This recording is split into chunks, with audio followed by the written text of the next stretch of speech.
from the waters of Lake Erie. It was raising flags. He said, there's no way that fish should weigh 7.9 pounds. It's just not big enough. To a nondescript office building in Richmond, Virginia, home to a $700 million fund for children with special needs. If there were a cliche list of how to blow money that you just stole very quickly, this guy did all of them.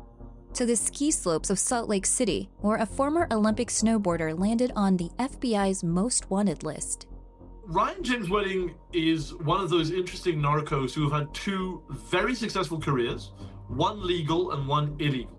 We're pulling back the curtain on a fresh lineup of opportunists who stopped at nothing to get ahead. These are the stories of people who saw a loophole, a moment of weakness, a chance to get ahead, and took it. I'm host Sarah James McLaughlin. Join me for a new season of The Opportunist on May 19th. Follow now wherever you get your podcasts.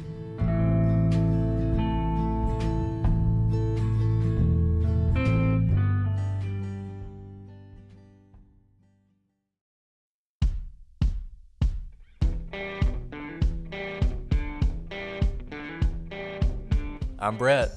And I'm Alice. And we are the Prosecutors.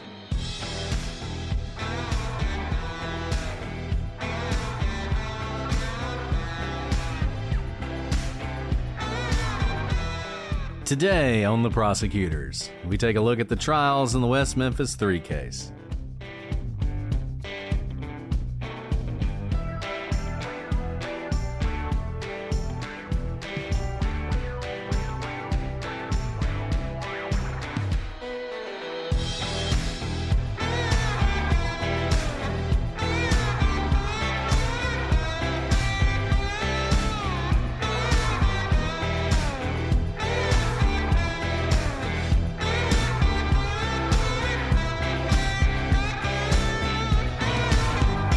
Hello, everybody, and welcome to this episode of The Prosecutors. I'm Brett, and I'm joined, as always, by my buzzing co-host, Alice. Brett, you know we're committed, that we have literally worn out our microphones, hence the buzzing descriptor, y'all. We've been playing with my microphone for the past 40 minutes because we have recorded so much West Memphis 3 that it's quite literally fried all of my microphones. But we're back. And I just want to say to the 111 of you who hung out through all that, you guys are awesome. Thanks for sticking it out. Sorry. And to those of you who are joining us for the 15th episode of the West Memphis 3 case, thank you for sticking it out as well. I can't believe we've made it this far, but here we are, and we're not finished yet. So I think we should just dive right in. What do you think, Alice? It's about time. It's about time we dive right in. Let's dive in. So we've been talking about this case for 14 episodes, and throughout that, we've been discussing things that happened in the trial, and we're going to talk more about some of those things later on, but we wanted to talk in more detail about some of the important things that happened during both Damien and Jason's trial, as well as Jesse Misskelley's.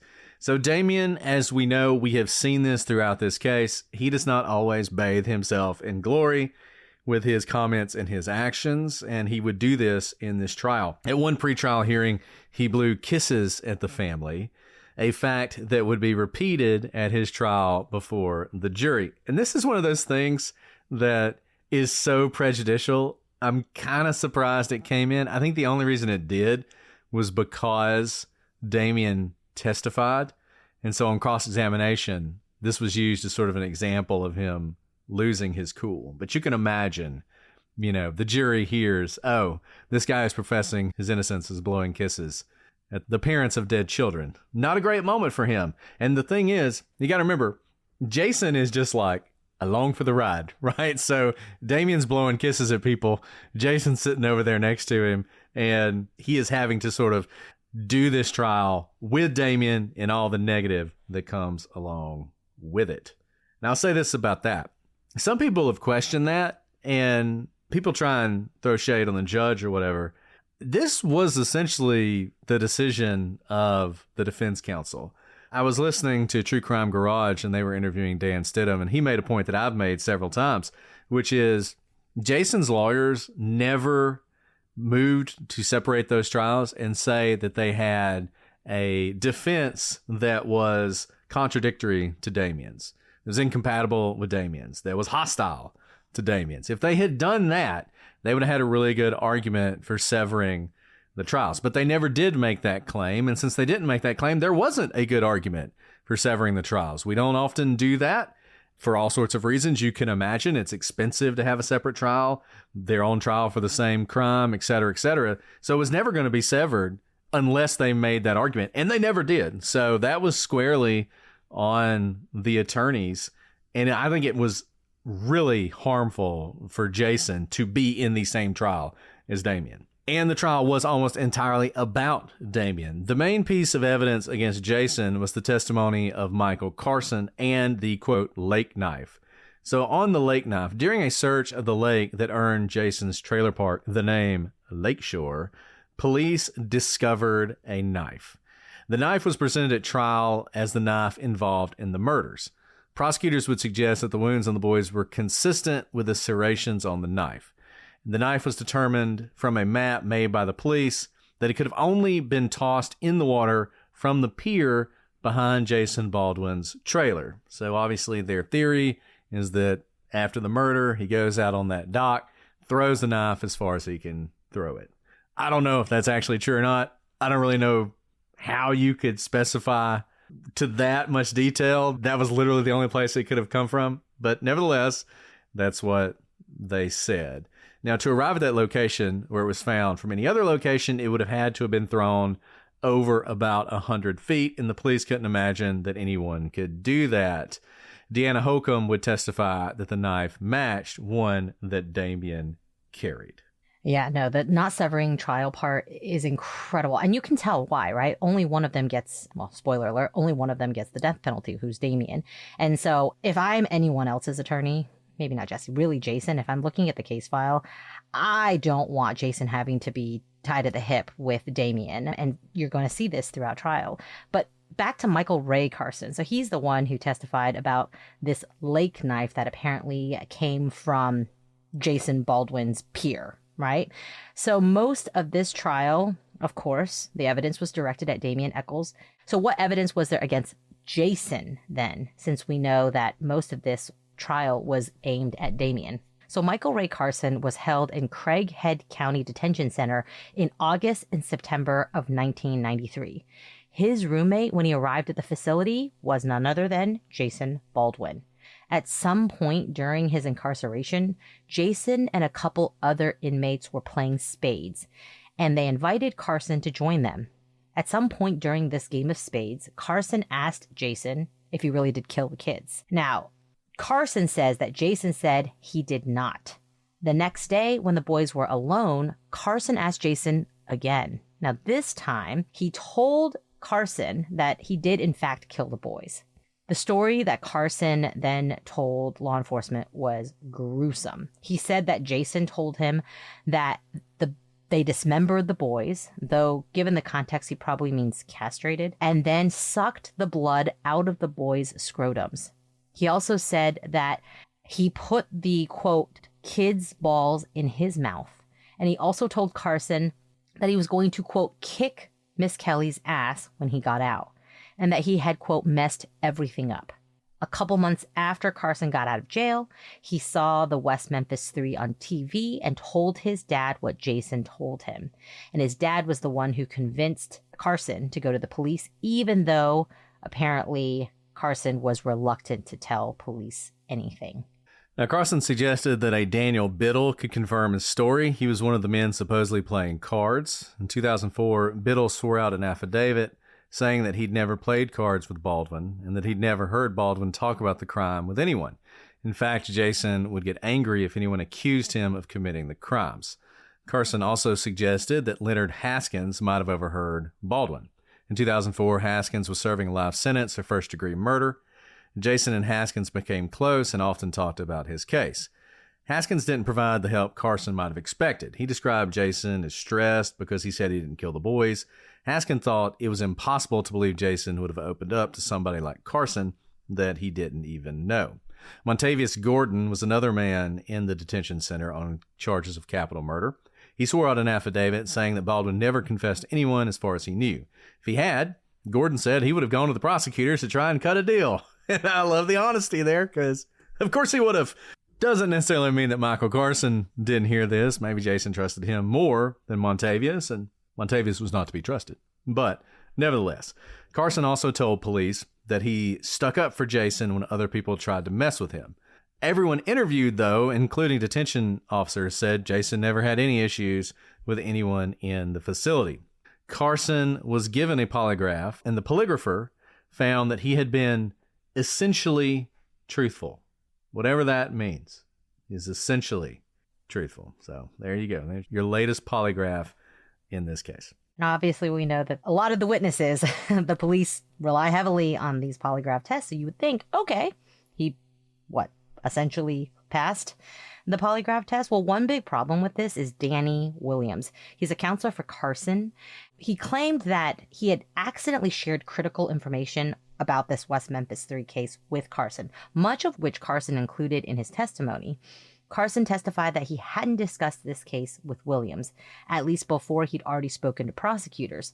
Here's what Williams told prosecutors. I told him that I had met with Michael sometime in December, and I felt very uneasy and very bad that I had discussed some rumors or facts about this case and some things I had heard about satanic-related killings, and that what Michael had told me strongly indicated to me that he had basically repeated what I had told him to the police, and I felt pretty guilty that testimony was going to be used. We got to talking about the West Memphis case, and I told Michael either that I don't remember if I told him that this allegedly happened in this case or in a lot of satanic-related killings that the scrotum or testicles are cut from the victim, that blood is used in the significance that sometimes they use the scrotum to drink blood from their victims. I don't remember. I think I remember something about the victims might have been allegedly maybe their skin removed. So Williams wasn't permitted to testify due to the whole therapist-client privilege of a minor there. But you can see that what he's suggesting is, oh, wait, I told him these things. I don't know if I was just talking about satanic killings or if I was telling about this case, but everything Carson said in his testimony, I told him that, meaning Carson did not know of it independently. I would like someone to explain to me how choosing to testify in a murder case does not waive the therapist-client privilege about the subject which you're testifying about. I don't understand that. I don't get it. That's to the point that, I've read this several places, to the point that I almost wonder if this is just wrong. Because I don't understand. I don't get that. Maybe that's the right ruling. I don't know. But I would just think if someone is going to testify about something like this, that opens the door. And you got to remember, you're sort of weighing rights here. And the primary consideration is the right of the accused. Now, things can trump that. The Fifth Amendment, for instance. If you're somebody who has information that might be detrimental or helpful to the defendant and you plead the Fifth Amendment, we're seeing that in the Karen Reed case. Aiden Kearney, Turtle Boy, he pled the Fifth to avoid testifying in that trial. Maybe that would have been very harmful for Karen Reed. Maybe it would have been helpful for her. But either way, he's not going to be called. But this is a little different. This is... As we know, these kind of privileges are sort of created. We create them because these are important things and we want to provide some sort of privacy, but they're not constitutional rights, really. They sort of emerge from various privacy interests. But to me, I don't see how once you choose to testify, this isn't waived. That is just me. Yeah, I think that's exactly right. Yeah, and that's a really good point. This isn't a constitutional right. It's a privacy sort of issue that these are waivable. So let's talk a little bit about Carson. So Carson spent his life in and out of prison. He worked as an informant, but was eventually cut loose due to his inability to tell the truth. Seems a little bit important when you're an informant and testifying in a trial. And he, unsurprisingly, continued to have trouble with the law. And I say unsurprisingly because he had a record before this of being in and out and being in trouble with the law. He continues to do that. Carson later described himself as being someone who was on serious drugs to the point he had no idea what he was talking about. So now we have basically law enforcement saying he's not truthful. And then he himself saying, I don't know what I said because I was on drugs a lot of the time. All to say is I think he has some major credibility issues, and everything he has to say, I don't even know that it's really worth the weight of the paper it's written on. Now, In the documentary West of Memphis, he basically recants his statement and apologized to Jason Baldwin. It's not quite that clear. It's not that clear cut, as he never specifically said he made it up, but he does apologize to Jason Baldwin. So I don't give a lot of weight to what Carson has said, but this was what was at trial at the time of the convictions. Yeah, I mean, I don't really give any weight to it. It's one of those things. Jailhouse informants, I do not discount them the way some people do. Some people think like jailhouse informants can never be trusted. That's silly. People do talk about this kind of stuff. It does come up. The way Carson describes it is kind of ridiculous, even without the other stuff. It's like he asked him the first time and he didn't want to tell him. The second time he's like, no, man, you can trust me, wink, right? And then he unburdens his soul.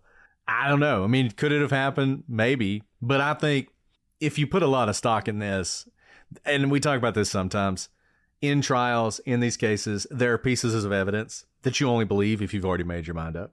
So if you think the West Memphis Three are guilty, you probably believe this. If you don't think they're guilty, you definitely don't believe it. I don't believe it, regardless of whether they're guilty. It may be true, but I don't know how you can put any stock into it just as someone listening to this and trying to decide whether or not you think these people are guilty, particularly given what the therapist said. I mean, this just feels like the kind of thing that was made up. So anyway, let's talk about the physical evidence in this case, which is very little. There's very little physical evidence recovered in this case.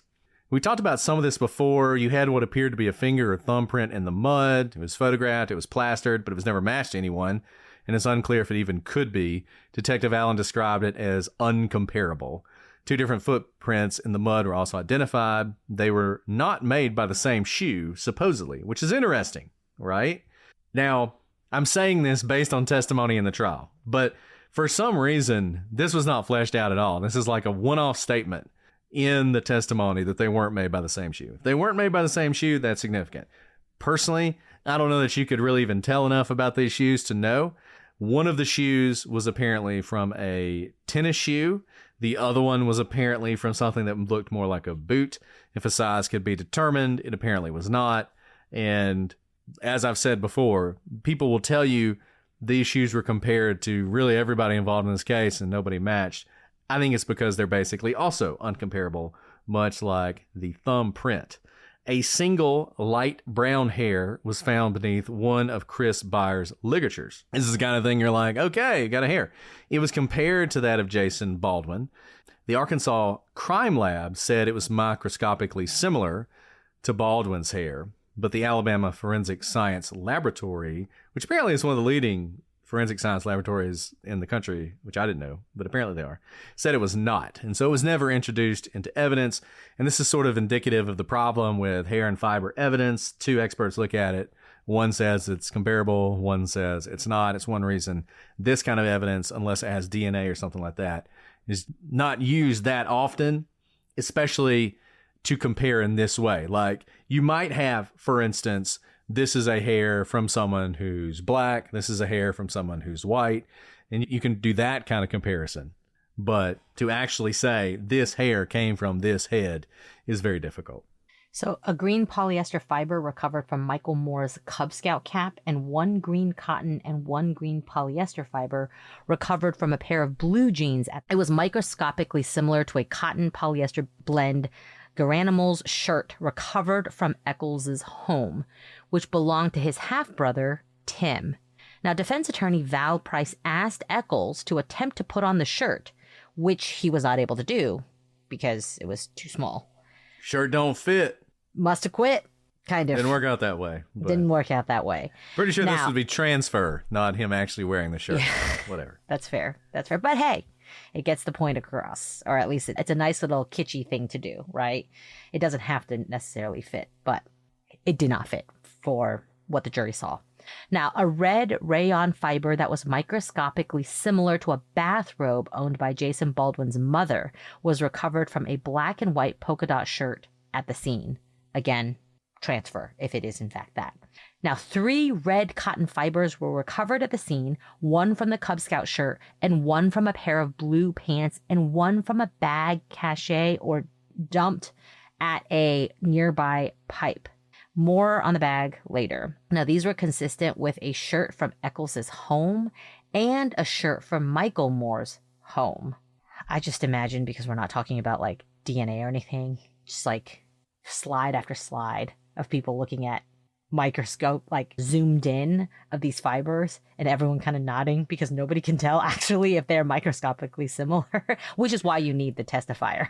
And I gotta say, I mean, maybe I'm a victim of the CSI effect, but all this just feels so ephemeral, so weak. Well, it kind of feels like they're fiber. So, okay, we know if they're the material, cotton or polyester, and the color. That's about it. Right. But beyond that, if you tell me it looks similar to the other green cotton fiber, I'm probably going to say okay. But if you told me it didn't look similar, I'd probably also say okay, because I don't know. Other than the color and the actual substance of it, which I don't think I could perceive by the eye, it would just be the fact that you're telling me they're both cotton. That's basically all I could rely on. But I think this is kind of like the anchoring bias or whatever, right? If a testimony is telling me that they are similar, then I'm going to say, okay, they're similar. But do I know any different? Can I really make that assessment? I don't think I could.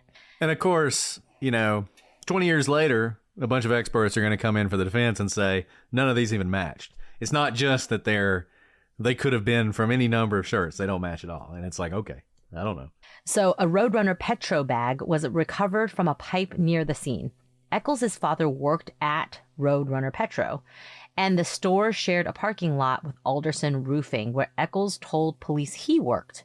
These stores are 12 miles away from the crime scene and across the river in Memphis, the idea being there's no way that the bag would have accidentally blown over here 12 miles away. Someone who's affiliated with Roadrunner Petro would have brought it here, it being Eccles.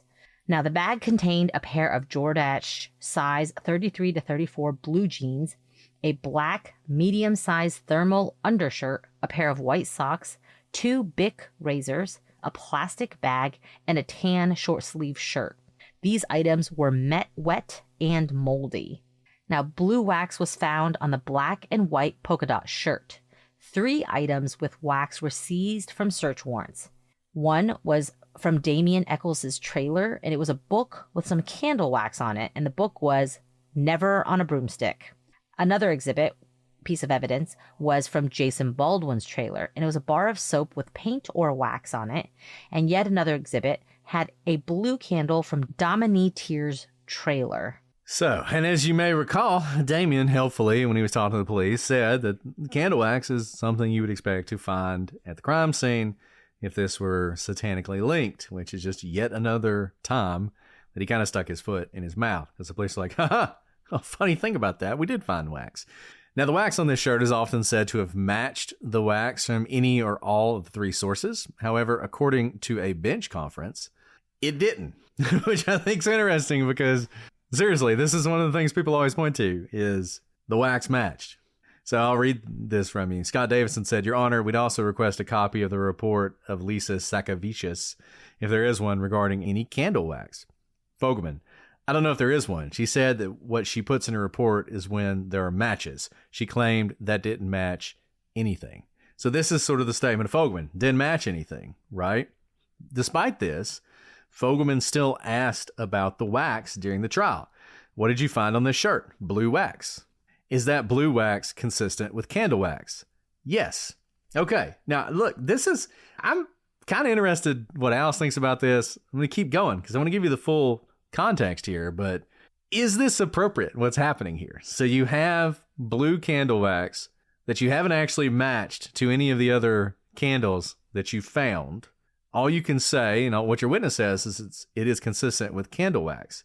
When Eccles then testifies, he chooses to take the stand, and he's forced to concede that he told the police that finding candles at the scene would be consistent with a satanic murder, and that the wax on the shirt was consistent with that as well. So here's how this goes. Davis, who's doing the cross, says, Now, did he also ask you about what type of things you would expect to find at the scene where these 3 boys were murdered? Eccles, if it was a satanic killing?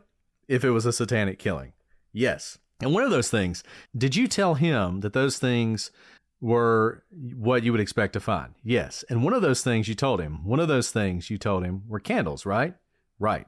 Did you hear the testimony from Lisa Sakavicius from the state crime lab that there was candle wax on the shirt of one of the victims? Did you hear that, Mr. Eccles? Yes, I did. That's consistent with what you told the officer, isn't it? Yes, it is. You have just told us that it is consistent with a satanic murder, didn't you? Yes. So then in Fogelman's closing, he says, well, if you go back to the motive issue and you look at these defendants, it makes perfect sense. Somebody that would take the satanic beliefs, even if he does it just part-time, is a perfect motivation. Not that it was some kind of a ritual and you have an altar and all that. Although remember them asking about the candles. And lo and behold, there was candle wax on the black and white dotted shirt. Remember Lisa Sakavicius testifying about the candle wax. But it doesn't matter whether it was a ritual or simply those beliefs motivated these defendants to commit this crime. And then from Brent Davis, who does the other closing. Also, remember Damien saying, and I think this is a real coincidence, and y'all can play a little detective on your own when you go back there. Remember this book that just comes from the library? because it comes from the library. See all this stain on the back of it? You all go back there and look at that and kindly tilt it in the light and look at it and see if that isn't blue wax to you. See if that doesn't look like some blue wax to you. Now you run your fingers on it and it reflects. It's got kind of a shiny surface to it.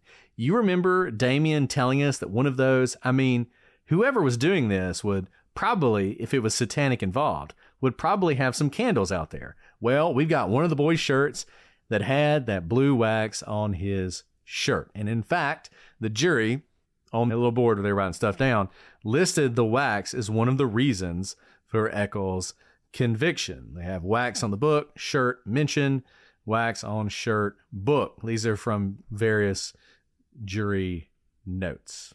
So what do you think about that, Alice? Is that appropriate to bring in the candle wax? He didn't say there'd be wax there. This episode is brought to you by Progressive Insurance. Do you ever find yourself playing the budgeting game, shifting a little money here, a little money there, and hoping it all works out? Well, with the Name Your Price tool from Progressive, you can be a better budgeter and potentially lower your insurance bill too. You tell Progressive what you want to pay for car insurance, and they'll help find you options within your budget. Try it today at Progressive.com. Progressive Casualty Insurance Company and Affiliates. Price and coverage match limited by state law. Not available in all states. This is an ad by BetterHelp. Guys, you know it as well as I do. Workplace stress is one of the top causes of declining mental health, with 61% of the global workforce experiencing higher than normal levels of stress. So you know what you should do? You should just quit your job, right? One way to get rid of stress. Unfortunately, that is not something most of us can do. We can't just wave goodbye to work, but we can start small with a focus on wellness. Holiday is great, but it isn't a long-term solution to stress.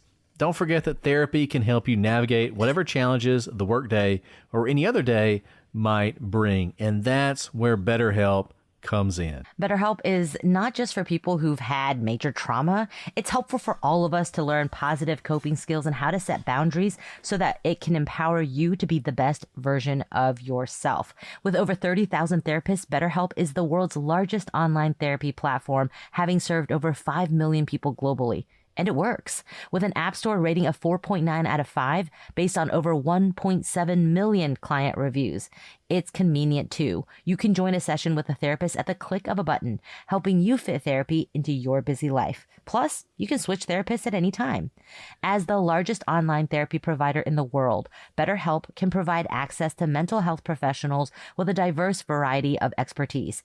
And our listeners get 10% off their first month at BetterHelp.com/prosecutors. That's BetterHelp.com/prosecutors. He did say that there was going to be wax there, but that was outside of court and he hadn't testified to it yet. Did he? So he hadn't opened the door necessarily to let that in. I think they probably would have gotten there, but the manner in which they got there, I'm not sure was appropriate. Does that make sense? Like, it probably would have ultimately, there probably was no prejudice, no harm. He testified. He testified. Yeah, and that is the problem. What I'm saying is the order of it, it probably would have come in anyways, so... Well, so basically the way it came in is Lisa Sakavicius testified that candle wax was found there. That's all she testified. There was blue wax. It was consistent with a candle. She didn't say It's consistent with any candle we found. And in fact, this is where how much of this is sort of incumbent on the defense attorney.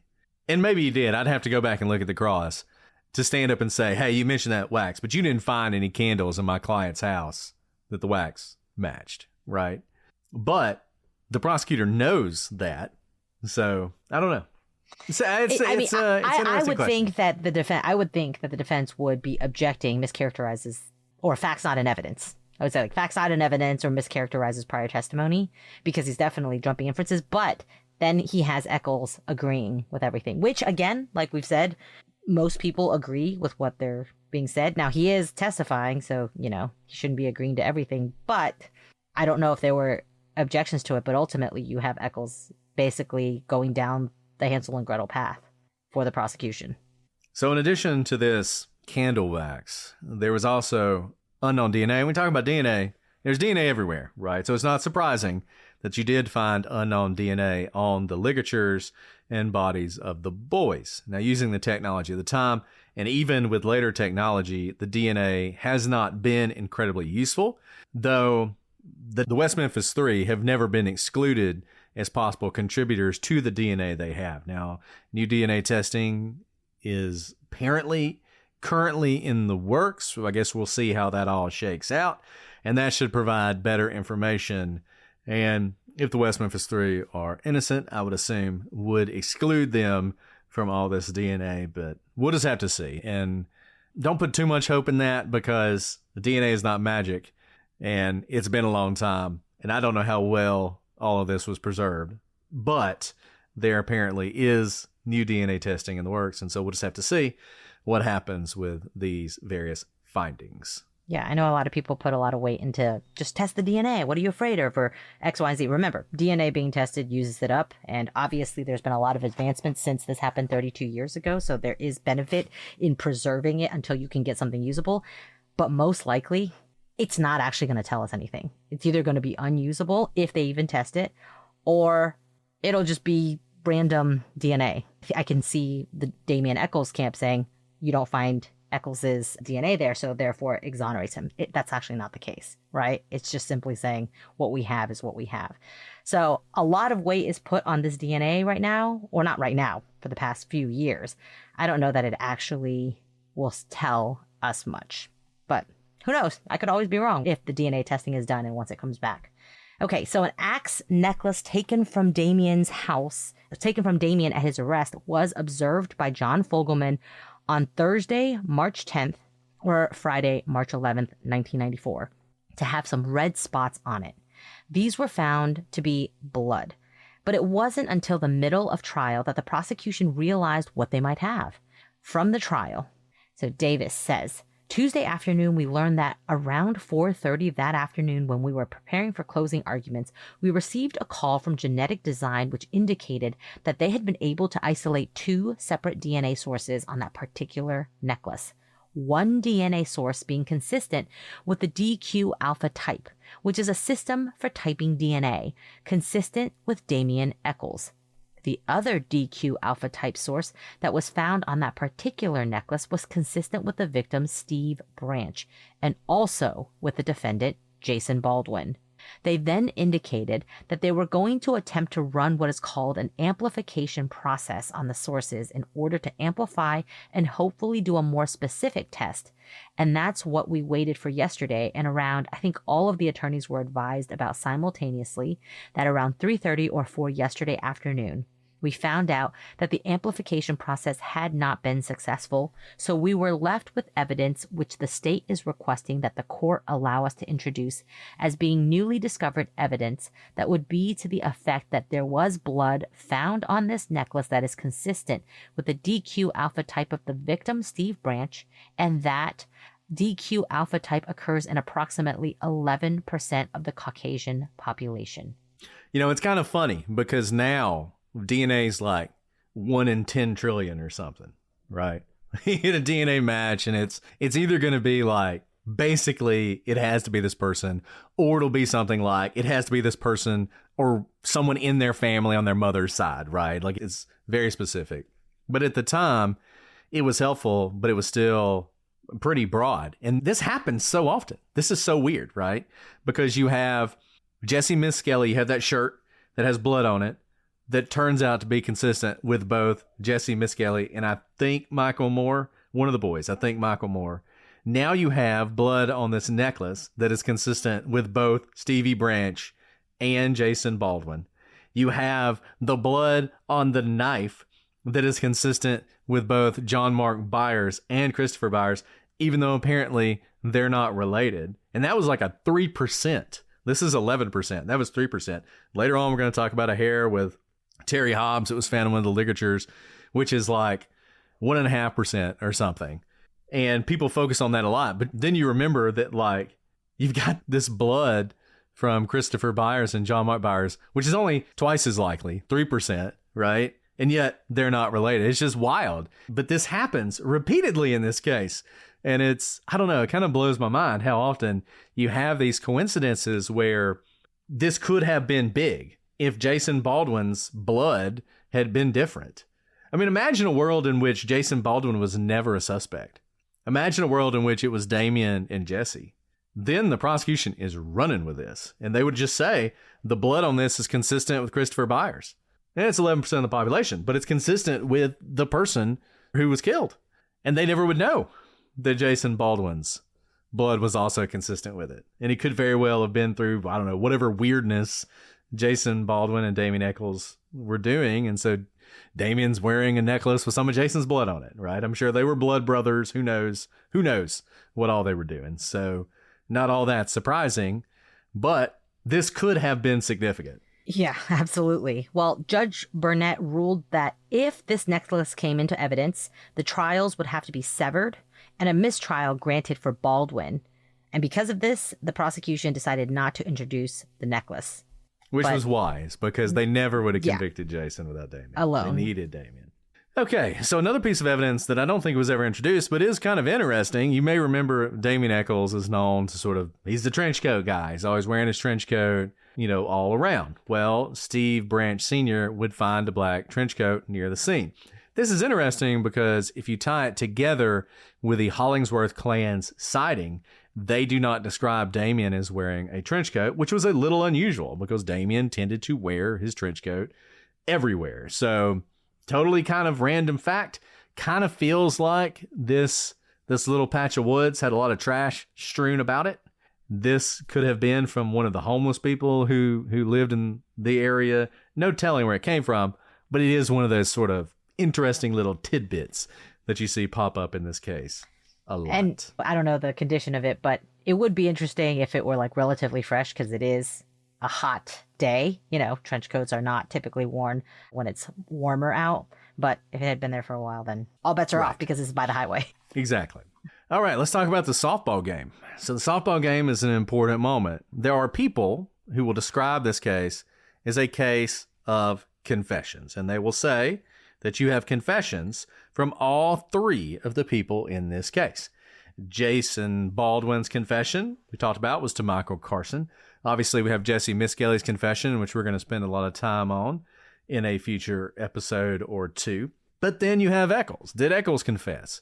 He gave these sort of weird statements to the police, but did he ever say, I did it? Well, enter the softball game. So in early June, less than a month after the murders, witnesses at a girls' softball game claim to have heard Damien admit he was involved in the murders.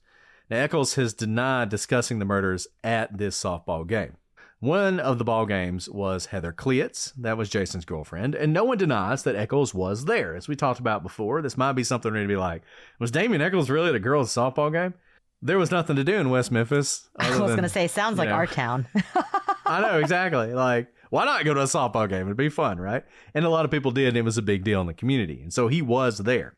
So Jody Medford, Jackie Medford, and Christy Van Vickle would claim and testify that they overheard Damien talking to Jason about killing the three boys and that he was going to kill two more. In fact, he said he already had one picked out. They immediately told their mother, Donna, and she reported it to the director of the park. And Katie LaFoy would confirm hearing this same statement. So all these people will testify. You can find their testimony on Callahan. You can listen to their testimony They are young girls. Make of it what you will, but it does seem like they contemporaneously told their parents about this, and this stuff was discussed, and they have never recanted. To my knowledge, there have been people who've said they had, but that appears to not be true. And so this is what they said happened. Now, here's the thing about this. Did it happen or not? And if it did happen, does it matter?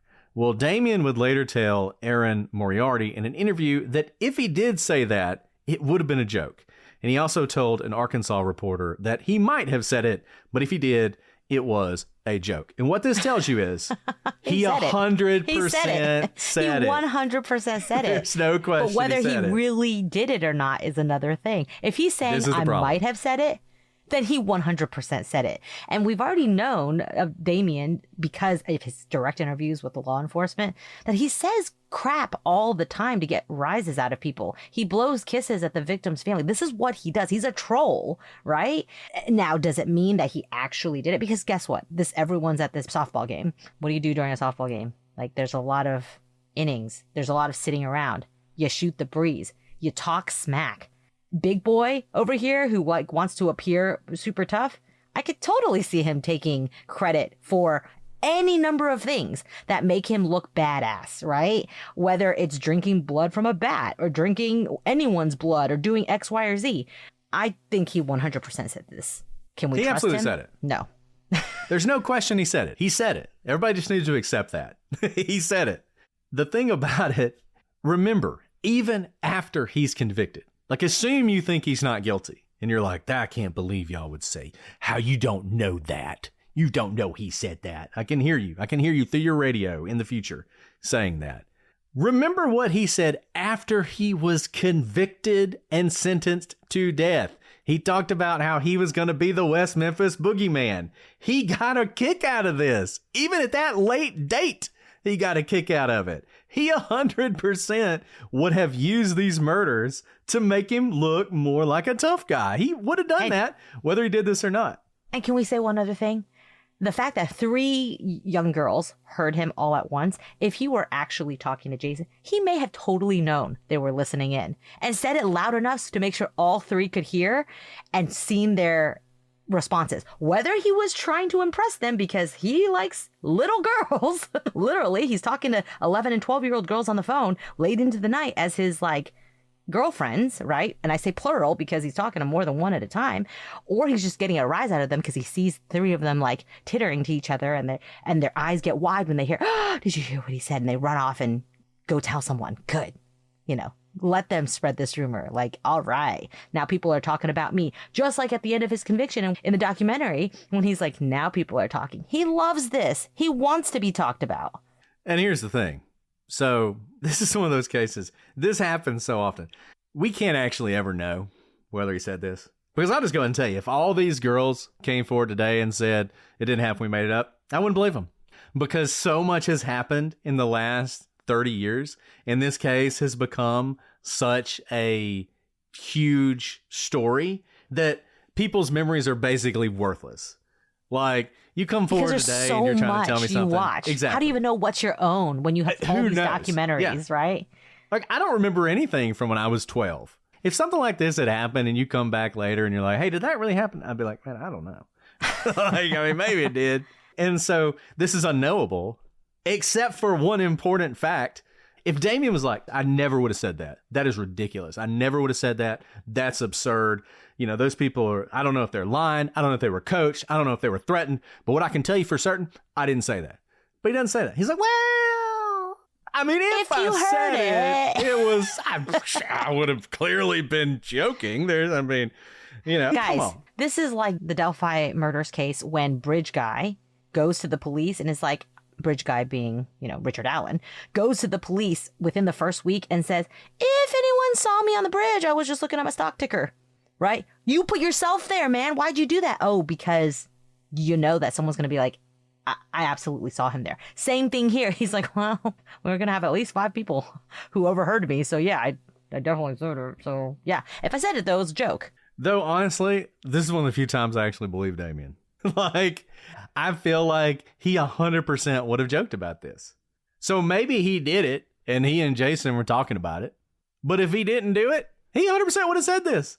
So for me, it doesn't do a lot for me. I mean, this is really important for a lot of people. They're like, Damien, he admitted it. He was talking about it at softball game. People overheard him. That's critical information. It's like so much other evidence. Like, how do you determine whether to give weight to evidence?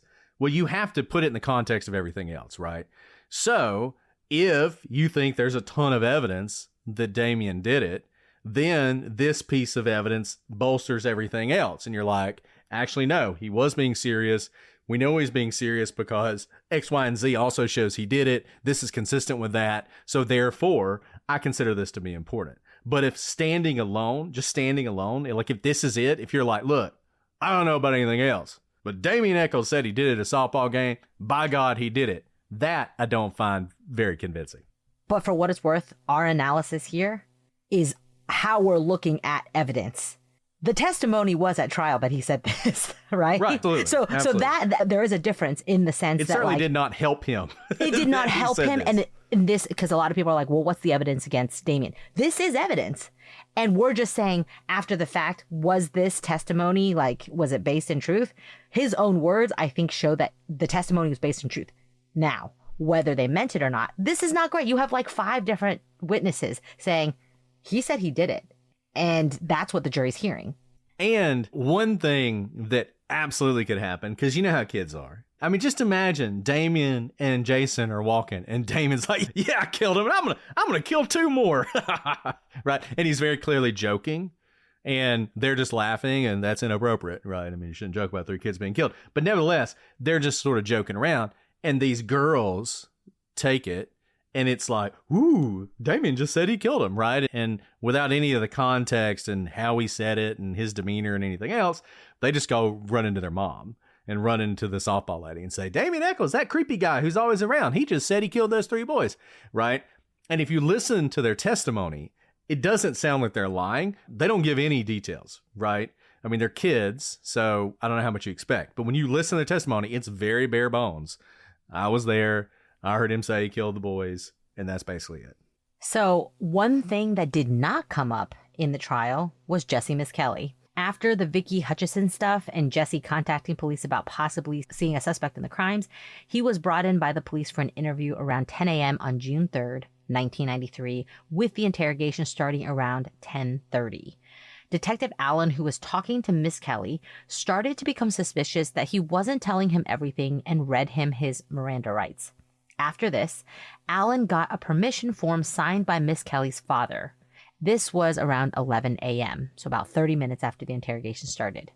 During his interview with police, Jesse said he attended several cult meetings where people had sex, sacrificed animals, that sort of thing. Jesse said he'd seen a briefcase at the meetings that contained 2 guns, marijuana, cocaine, and pictures of the victims. He said that Damien had been stalking these boys. Jesse said that he received a call from Jason the night before the murders in which he was told they were going to get some boys and hurt them, and they wanted Jesse to go with them. After the murders, he got a call from the 2 of them saying that they did it and that they were worried someone had seen them. At some point, the police showed Jesse a picture of Chris Byers. Jesse took the picture, stared at it, it's horrific, and he became fixated on it. He became so distracted by it that Gitchell eventually removed the picture altogether. They then played Aaron Hutchinson saying, "Nobody knows what happened but me." Now, this seems to have triggered Jesse. At this point, police didn't think Jesse was involved, but they believed he would be able to finger Damien and Jason. Police drew a circle and asked Jesse if he was in the circle and a defendant or out of it and just a witness. Shortly thereafter, Jesse told Gitchell that he was there during the murder. At that point, the police recorded the remainder of the interview. And look, like I said, we're going to spend a whole lot of time on this. We're just giving you sort of an overview of how this went down and why it was important. I will go ahead and tell you, I do not believe anyone had a briefcase with 2 guns and cocaine in it and pictures of the boy. I mean, look, and like I said, we're going to spend a lot of time on Jesse's confessions, but just know there's a lot of BS in them. There's a lot in them that's definitely not true. And what you're going to have to decide, and what we're going to have to decide, and what we're going to discuss a lot, is whether the fact that there's a lot in there that clearly isn't true undermines the rest of the confession. So Jesse told police he gave the shoes he'd been wearing that night, blue and white Adidas, to Buddy Lucas. Remember Buddy Lucas? He comes up all the time. When police went to Lucas, he gave them a pair of blue and white Adidas tennis shoes.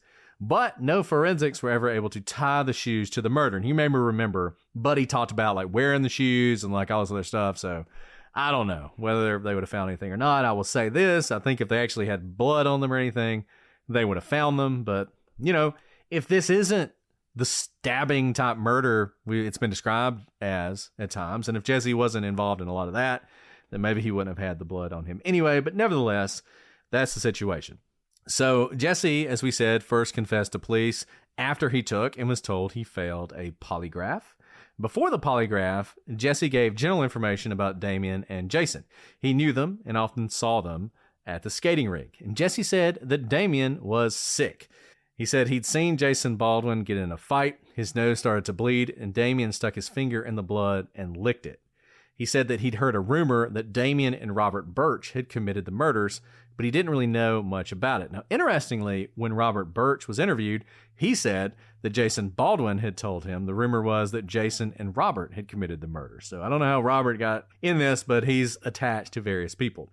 He was also one of the people to put Jason and Jesse together, saying that Jesse was the only friend of Jason's he knew, which is weird because everyone knew that Damien was Jason's friend. Now, one thing that I think is funny about this, so Jesse talking about how Damien was sick and everything, Jesse clearly didn't have a very high opinion of Damien. There's a really funny thing that happens in the Paradise Lost movie, the first one. So there's this part where it's during Jesse's trial, and he and all his family, they're sort of like in a room, they're talking about the case or whatever, and there's this woman, youngish woman, older girl, I don't know who she is, but she's like, they're talking about Damien, and she says something like, oh, you know, Damien, he's a good kid. And the look on Jesse's face, he's like, what in the world are you saying? And it's just obvious that like no one actually thinks that. And she starts laughing. She's like, whatever. But Jesse clearly did not think very highly of Damien, whether that was just Damien in general or because he knew Damien was involved in this murder. I guess you have to decide what you think about that. But if you watch Paradise Lost again, watch for that scene. It's funny. Okay, so Jesse said during this discussion that he had not seen Damien in 3 weeks. He talked about going to Vicky Hutchinson's house and warning her about Damien. He said he'd never been to Robin Hood Hills. Now, after he fails the polygraph, quote unquote, fails the polygraph, we'll talk about that later as well, his story shifts dramatically. At this point, he tells Brian Ridge and Gary Gitchell that the night before the murders, Jason Baldwin had called him. He told him that he and Damien were going to find some boys to hurt. Damien wanted him to go with them. As I said, Jesse talks about this old briefcase with the photos in it and everything else. He said during these, they would kill a dog, skin it, and eat part of it, which is just this dog thing that keeps coming up. He said that Damien drove a red car owned by Jack Eccles. This red car has come up several times. He said that Damien had targeted the boys, that he'd watched them in the woods before they were killed. Jesse said that all their meetings, their sort of satanic cult meetings, were held on Wednesday, and it was a Wednesday when the boys were killed. Now, at trial, several witnesses, including Warren Holmes, would be called to dispute the polygraph and the confession. Now, he would note that 99% of confessions are true, but false confessions do occur. And he would say that Jesse was particularly susceptible to a false confession, given his mental difficulties. Holmes said that Jesse didn't add anything to the investigation, and the police didn't know much going into this interrogation with Jesse Misskelley, and frankly, they didn't know much more coming out of it, and that this was a sign that his confession was false. This is something you could probably talk about it for 1 or 2 episodes, which we are going to do in great depth later, because believing or not believing Jesse's confession, in some ways, given the lack of evidence, physical evidence, everything else, is the key to this case. So the last thing we're going to talk about with these trials, because I think it's worth discussing, because it comes up a lot. So people have said that the judge in this case, Judge Burnett, was biased and he was always ruling against the defense. If you've heard Dan Stidham in any of his interviews or if you've read his book, I mean, you know, this was a total railroad job, witch hunt, et cetera, et cetera. And you see this in every one of these cases. You see it in cases that are going on. You see it in classic cases. The side that loses, and it's usually the defense because these people tend to be convicted, and that's why it's wrongful conviction, will tell you the judge was totally in the bag. got everything wrong. So I did want to talk about a couple of these because I feel like Judge Burnett, he gets slandered all the time. And just real quick, one thing that people always say is how unfair it was that Judge Burnett was always the judge who heard the appeals. The same judge who tried the case was the judge all the appeals go through. Yeah, that's the way it works in every case. Always. Can you imagine? Think about it this way. No judge would get anything done if they had to learn the entire record of the entire trial to determine like a small evidentiary issue, for example. That's not how it works. The judge holds jurisdiction over the entire case and all the appeals that go through it. That's why you get to appeal to a higher court. Because if you think that judge is in the bag, you have a panel of judges in the entire Banc court, potentially, of the appeals court, and then the Supreme Court on top of that. So that's not special. And guess what? That's exactly how it worked. Because when they are eventually released, like up until that point, every one of Judge Burnett's findings had been confirmed by the appellate courts and the Arkansas Supreme Court. The very last thing was about DNA and this DNA testing and the scope of what a hearing would look like. And Burnett said that the DNA alone was not enough to basically have an entirely new hearing. That goes up to the Arkansas Supreme Court. The Arkansas Supreme Court says, no, you need to consider all the evidence as well. So they reversed him on that. Now, by the time it came back, he had been elected state senator. So he's no longer a judge. So it does go to another judge at that point. But it's just, there's nothing unusual about how that all happened. Okay, so a couple of these things. So one of them is the polygraph. One of the arguments the defense wanted to make was that Jesse's confession was coerced because they told him he failed the polygraph when he didn't fail the polygraph. And they wanted to bring this in. And the prosecution said polygraph results are not admissible. And the defense tried to argue, well, I mean, we're not really trying to put the results in. We're trying to say that's what caused him to confess. This was not allowed to come in. Now, why is that? I want you to think about this logically. Now, Dan Stidham and various people will tell you it's because the judge is so corrupt, right? The whole point is that Jesse didn't really fail the polygraph. Therefore, they were lying to him, and that's what forced him to confess. What is the key question at issue if that is the argument? He's the one who knows whether he lied or not. Yeah. Did he lie or not? Did he fail or not? The whole question is going to turn on dueling experts. One saying, well, actually, no, he absolutely failed the polygraph, which guess what, defense? That's going to be really bad for you because now the jury is going to hear an expert say he failed his polygraph. He lied when he said he didn't do it. And if they believe that expert over your expert, it's over, right? And your expert's going to say the opposite. And so it's going to become this battle over a question that is not admissible in court. So there was no way to bring this in. It's not admissible, but it's also an interrogation tactic. Whether you agree with it or not, you're allowed to lie, and often you do lie. We face this all the time, right? You know what? Your co-conspirator is across the hall right now. He's telling investigator A everything, and he's throwing you under the bus. Is that what you want? You're allowed to say that, because the idea is if you're innocent, you don't make up things, right? And so it's the polygraph is not admissible in and of itself. It's going to turn into a dueling of experts of something that's not admissible, but also separately, that is just an investigative tactic that is allowed. It's just now taking the form of polygraph test. So the next issue that if you've read The Devil's Knot, you will think is the greatest injustice in the history of American jurisprudence. And that's whether or not the expert, and his name is escaping me right now, could testify that Jesse's confession was coerced. So you had an expert who testified about coercive confessions, really from the police side. He also happened to be an expert on polygraphs, but he also was an expert on interrogations, and he's going to talk about signs of a coerced confession, a false confession. And then you had another, Offshay, I believe his name was. Offshay was going to testify as sort of a psychologist about whether or not the confession was coerced. And Jesse's defense attorneys were really bad at making a narrow argument. And they really did a poor job of explaining what they wanted Richard Offshay in particular to testify about, because there is something called the ultimate issue. If you've been watching the Karen Reed case, there was an ultimate issue argument made in that case. And that's the courts look askance at expert testimony which reaches an ultimate issue, which is ordinarily the province of the jury. Used to, they couldn't do it at all. Moving through into the 80s, the rules became more lax on this. This is 1993. It was very much still up in the air. Here is what the rule says now. In a criminal case, an expert witness must not state an opinion about whether the defendant did or did not have a mental state or condition that constitutes an element of the crime charged or of a defense. These matters are for the trier of fact alone.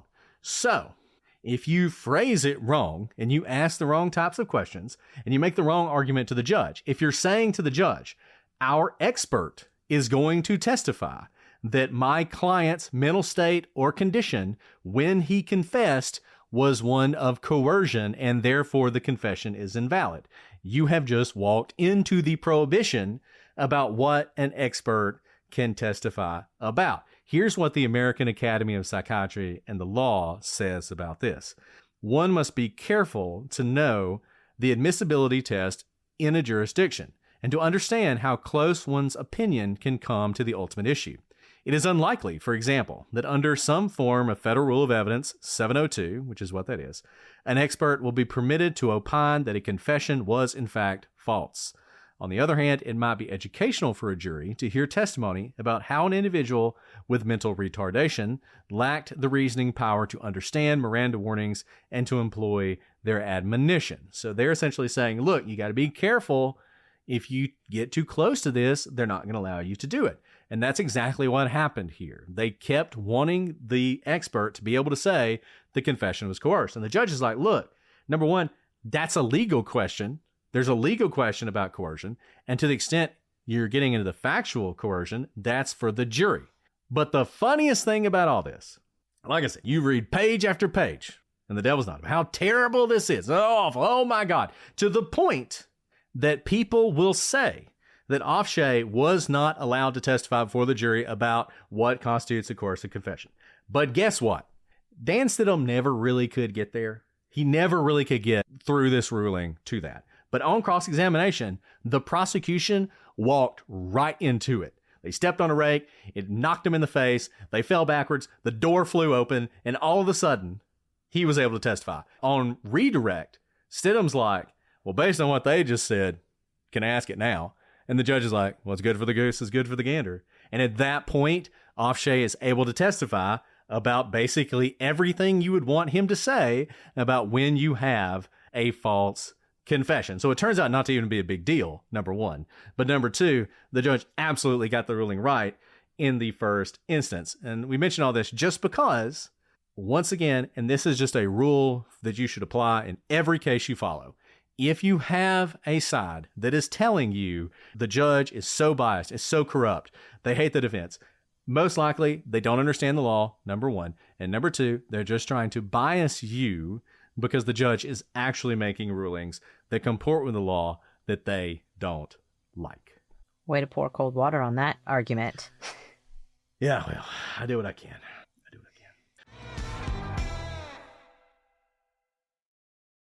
Homes.com knows when it comes to home shopping, it's never just about the house or condo. It's about the home. And what makes a home is more than just the house or property. It's the location and neighborhood.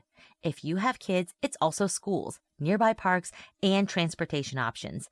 That's why Homes.com goes above and beyond to bring home shoppers the in-depth information they need to find the right home. And when I say in-depth, I'm talking deep.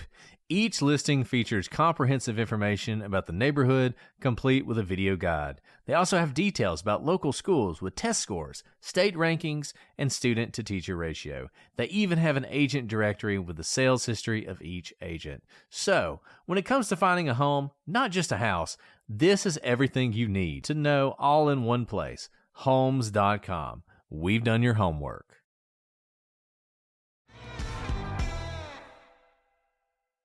Okay, well, we made it through the end of the outline, but it's not the only outline. we have finished the main outline and our 200 level classes on the West Memphis 3 case. we now have our sort of deep dive on various issues. So we're going to talk more about some of the things Damien Echols said at trial and in other places.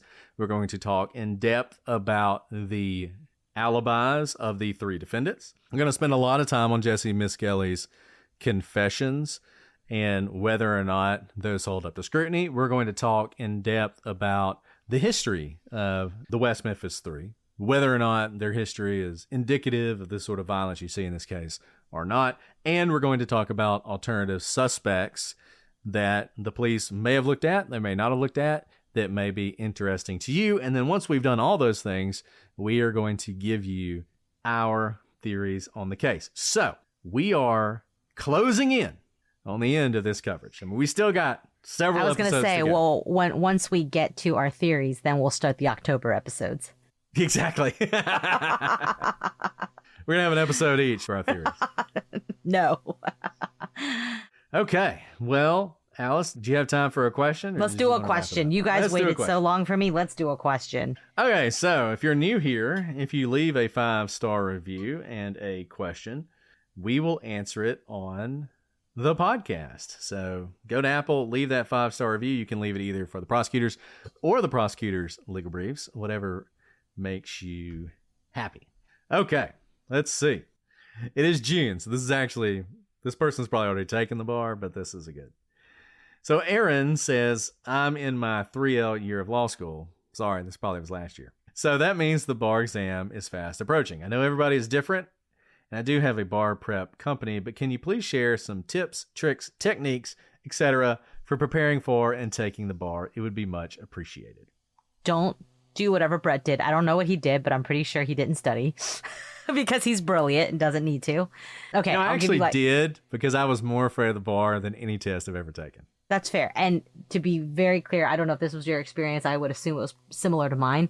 The bar information was brand new to me. Didn't learn any of it in law school. Didn't learn any of it in law school. Brand new. That's why I learned, torts, trust and estates, commercial paper, family law, contracts. Family law. I mean, literally everything was brand new to me. So I did have to study. So I'll tell you like a real life piece of advice and then how I did it. Real life piece of advice, don't kill yourself. You can study forever. You can study not enough. You can study too much. Like you just graduated law school. Have some fun. And then decide when you're going to study. Like, don't study 24 hours a day. If you decided that you're going to study like a day job, like 8 to 5 or 9 to 5, then just do that and then like have some downtime because otherwise I think you can go crazy.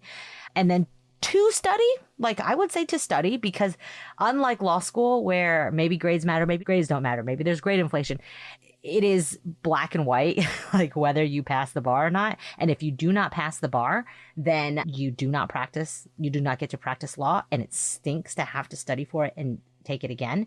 And remember, literally all you need to do is the passing score. 1 point above it is all you need. You do not need to make 100 on it. In fact, you don't want to study enough to make 100 for it because then you've wasted your time. No one will ever ask you what you got on your bar exam. I don't know what I got.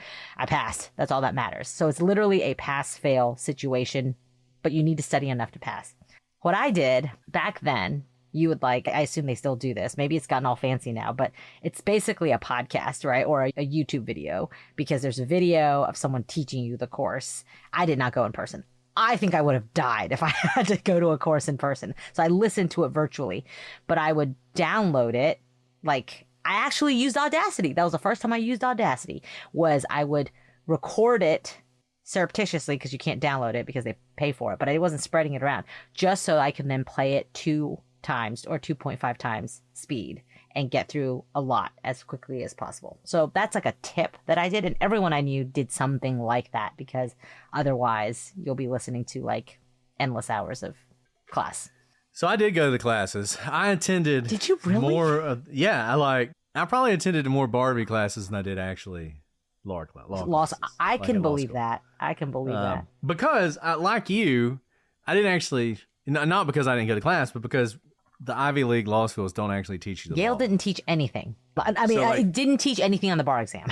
So you could not learn commercial paper in law school. So I was really nervous about that. And it's all very technical and everything. And so I definitely went. So this was like a big deal for me, and I paid a lot of attention, and I studied a lot. I think Alice is right, though. You've got to figure out a plan, and you got to space it out. Don't drive yourself crazy. And I'll tell this story again, though I've told it before. So when I went to take the bar, you go in, it's a huge room. Now you probably take it on a computer, but at the time you're waiting on your paper to get there. You sit down at the table. They bring out the test. You have no idea what the subject's going to be. Open it up. You read the question. I read the first question, and I was like, I don't know the answer to this. It was like some weird trust and estate type question. I was like, I don't know the answer to this. I started kind of spiraling, right? I was like, oh, I'm going to fail. I'm going to disgrace my family. Like, no one will ever talk to me again, et cetera, et cetera. I'll never have a podcast. I'll never have a podcast. I'll never be a lawyer.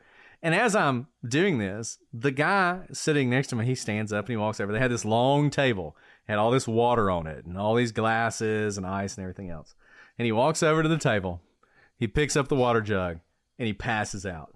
And he lands like face first on the table, smashes on the table, glasses go everywhere, ice goes everywhere, water goes everywhere. And I looked over at the guy and I thought, better off than that guy. and it is a curved test.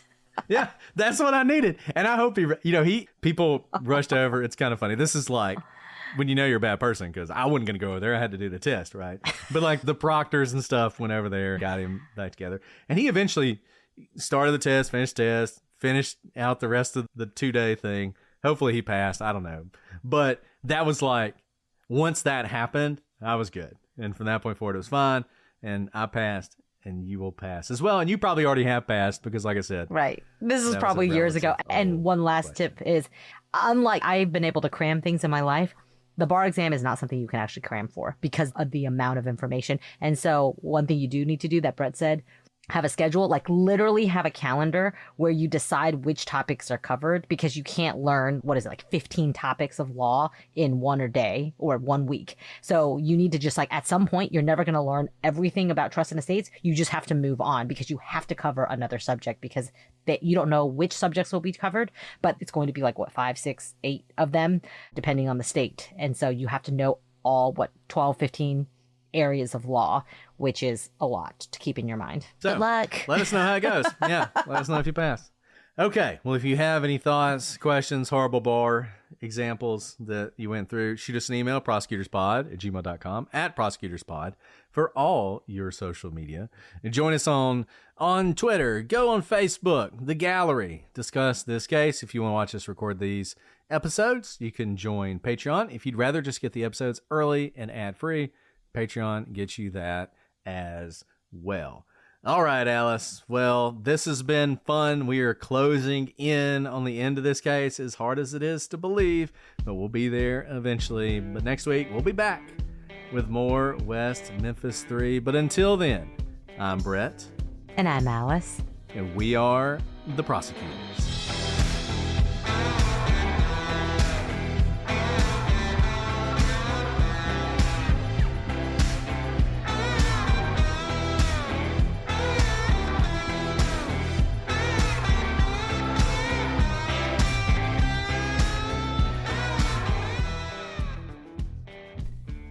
Okay.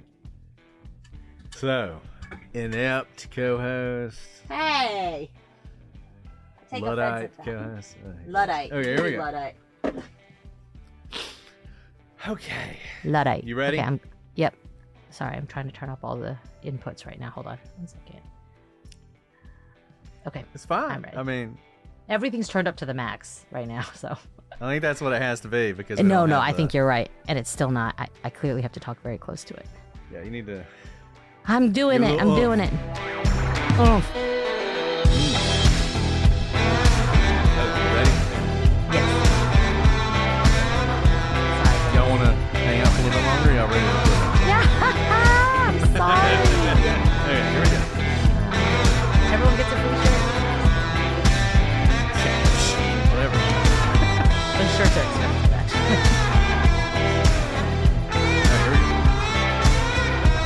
This is something that you can probably talk about it for one of the episodes, in which we are going to do great depth later, because believing or not believing, in some ways, given the lack of evidence, everything else, is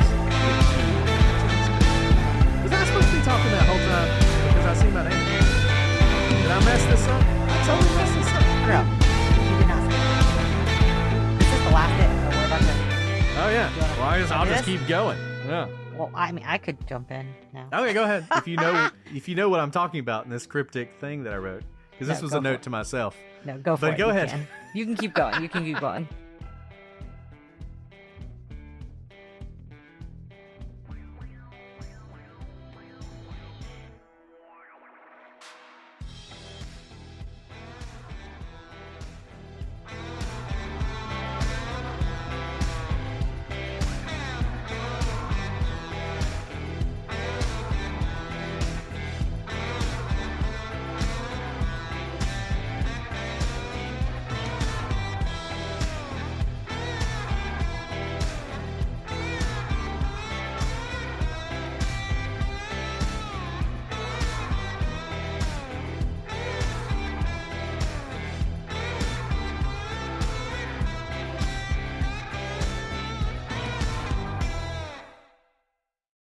This summer, Pluto TV is exploding with thousands of free movies. Summer of Cinema is here.